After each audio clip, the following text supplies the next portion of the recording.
Mientras Pedro y Juan hablaban con la gente, se les presentaron los sacerdotes, el capitán de la guardia del templo y los saduceos. Estaban muy disgustados porque los apóstoles enseñaban a la gente y proclamaban la resurrección que se había hecho evidente en el caso de Jesús. Prendieron a Pedro y a Juan, y como ya anochecía, los metieron en la cárcel hasta el día siguiente. Pero muchos de los que oyeron el mensaje creyeron, y el número de estos llegaba a unos 5,000. Al día siguiente se reunieron en Jerusalén los gobernantes, los ancianos y los maestros de la ley. Allí estaban el sumo sacerdote Anás, Caifás, Juan, Alejandro y los otros miembros de la familia del sumo sacerdote. Hicieron que Pedro y Juan comparecieran ante ellos y comenzaron a interrogarlos. ¿En nombre de quién hicieron esto?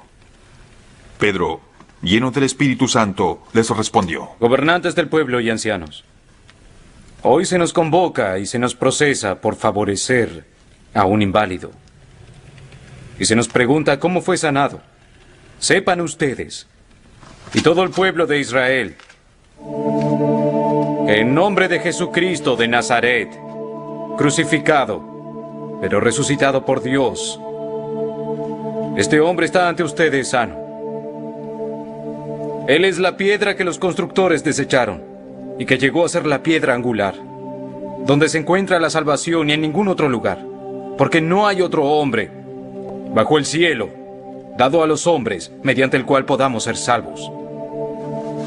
Los gobernantes, al ver la osadía con que hablaban Pedro y Juan, al darse cuenta de que eran gente sin estudios ni preparación, quedaron asombrados y reconocieron que habían estado con Jesús.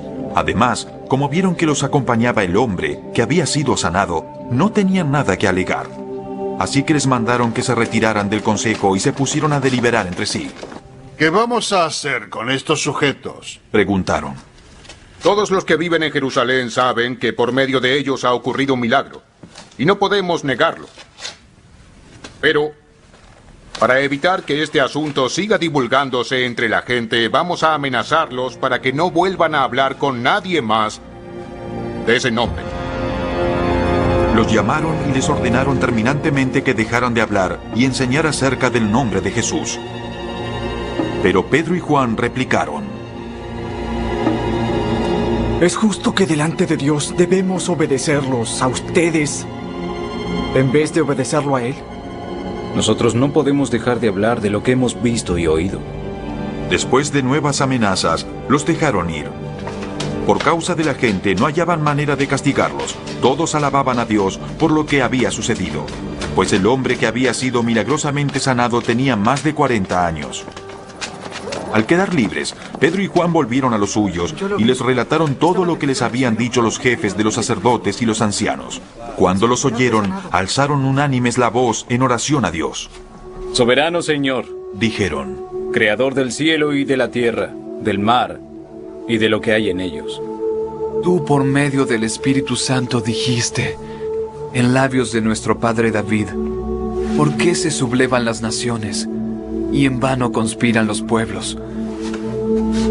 Los reyes de la tierra se rebelan y los gobernantes se confabulan contra el Señor y en contra de su ungido. En efecto, en esta ciudad se reunieron Herodes y Poncio Pilato, con los paganos y con el pueblo de Israel, contra tu santo siervo, el Señor Jesús, a quien ungiste, para hacer lo que de antemano tu poder y tu voluntad habían determinado que sucediera. Ahora, Señor, toma en cuenta sus amenazas y concede a tus siervos el proclamar tu palabra sin temor alguno. Por eso extiende tu mano para sanar y hacer señales y prodigios mediante el nombre de tu santo siervo, Jesús. Luego de haber orado, tembló el lugar en que estaban reunidos, y todos se llenaron con el Espíritu Santo, y proclamaban la palabra de Dios sin temor alguno. Todos los creyentes eran de un solo sentir y pensar. Nadie consideraba suya ninguna de sus posesiones, sino que las compartían.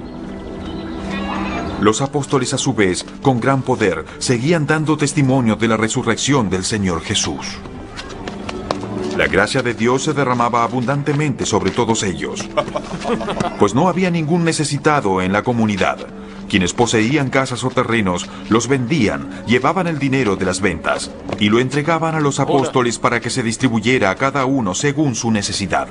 José, un levita natural de Chipre, a quien los apóstoles llamaban Bernabé, que significa consolar, vendió un terreno que poseía, llevó el dinero y lo puso a disposición de los apóstoles.